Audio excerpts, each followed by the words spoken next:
Rochester is seeing more and more construction cones popping up as the major Link bus rapid transit system is planned to change the scope of the city. However, it's taking some getting used to for some community members. Our Sananda McCall has more for us tonight. Okay, now I know that a lot of people may feel the painstaking feeling, for better or worse, when they see these orange cones impacting their commute times, whether they're just trying to get home, maybe driving to work, or even just going to get a cup of coffee. But how long will we be feeling that extra 5 minutes of commute time? And what are community members saying about it?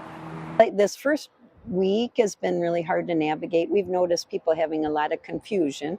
We have high traffic flow with like the coffee shop and our business overall with the house plants and outside. A major construction project for Rochester's Link Bus Rapid Transit is underway, expected to bring a faster, fare-free, and environmentally sustainable transit service to city residents.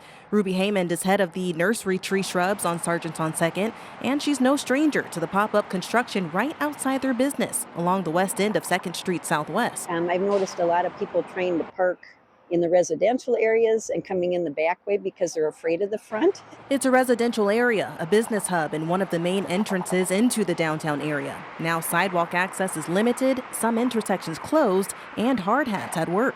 Work here began on September 23rd and will consist of milling, grinding, relocating utilities, and installing storm sewers. The estimated completion date, mid-November. And that's a really busy time for us.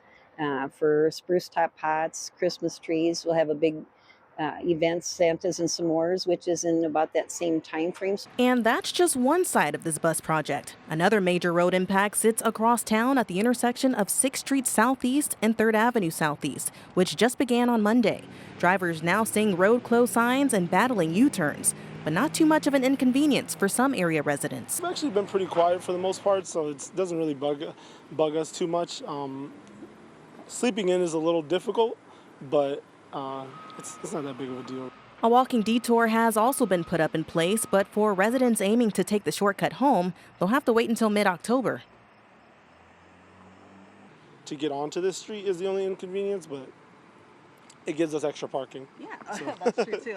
Regardless of the concerns ahead, those I spoke with say it's just a growing pain, leading into something better. Having the parking out here and bringing people in, I think when it's done, it'll be great. It's just getting it done. It's just hard to navigate for everybody.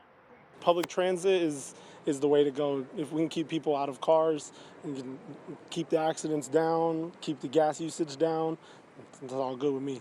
Now, Cammie, you may be able to hear some of those squeaking sounds, those backup beepers from the construction zones here. That's happening near the detoured walk area that is separating this intersection that's closed off. A lot of people that I ran into say that they don't really face too much of an inconvenience here, as they typically walk and bike to work anyway. They're just hoping that the construction will wrap up pretty soon. In Rochester, Sananda McCall, KIMT News 3.